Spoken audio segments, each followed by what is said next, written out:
And so for part two of our first North Shore Sun Week in Review podcast, we're going to turn the attention over to reporter Samantha Bricks. Samantha covers education, among other things, for NorthShoreSun.com, and it's a great time to be an education reporter with all that's going on in terms of what's going on up at Albany, cuts to state aid, what's going on locally as superintendents work on their budgets with the boards of education. And last night, Samantha was at the Miller Place Board of Education meeting. Some big news came out of there. Sam, why don't you tell us about last night's meeting?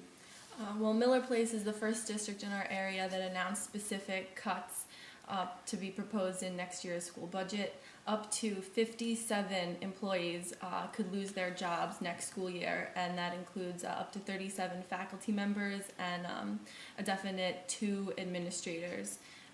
So that had community members and parents very concerned, and devastated was a word that went around the school board meeting last night for sure. Yeah, I think teacher layoffs, I was encouraged when I saw that story when you sent it last night. There was, that layoffs are going to come up, and I feel like they're so hesitant to talk about it. It was kind of like refreshing that Miller Place talked about it right away. I think it's something we're going to hear from the other schools too. What are you hearing as you go to all the Board of Ed meetings for us? I know you were at Shoreham this week, you've been at Longwood, Mount Sinai, they've all talked about the budget.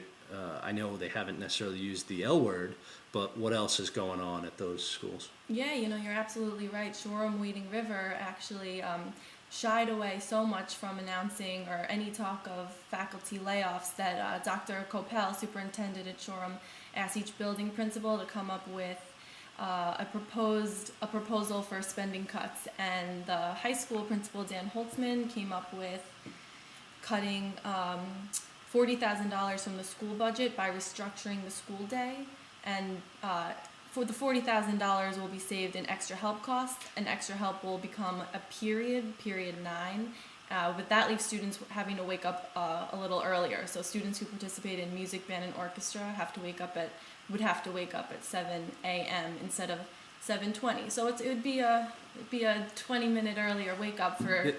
That's kind of crazy to me because, all right, so for a kid to be at school at 7 o'clock, that's it's so unnatural how school works. It's basically to cater to extracurricular activities, to cater to sports mainly, so that these kids who play after school sports can have it. But most kids don't play after school sports. And listen, I'm a sports fan. I understand why they do it.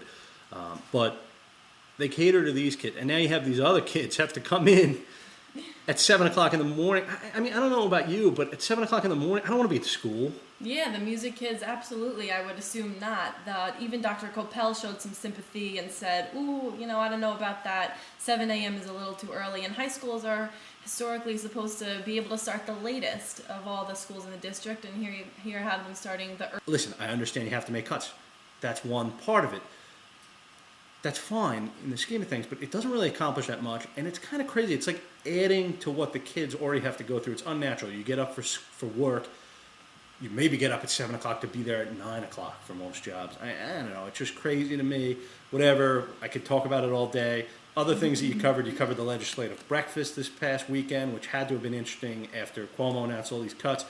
I'm sure there was a lot of promises made up on the dais from our local legislators.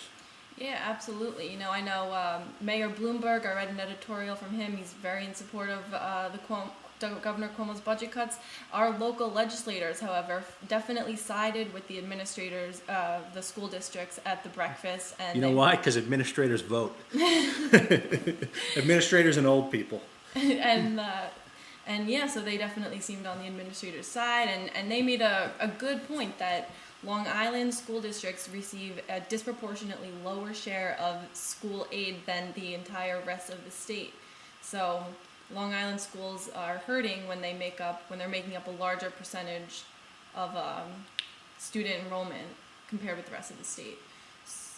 Yeah, I think something probably needs to be done because, I'm sure they'll come back with some more state aid, a small percentage of state aid that they'll reinstate for the schools. That usually happens every year. It's the same game. Ultimately, what we need to see is these legislators get together and create real reform in Albany.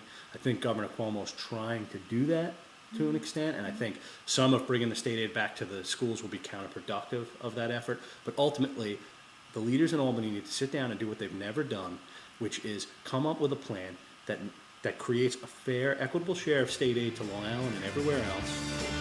I was strong.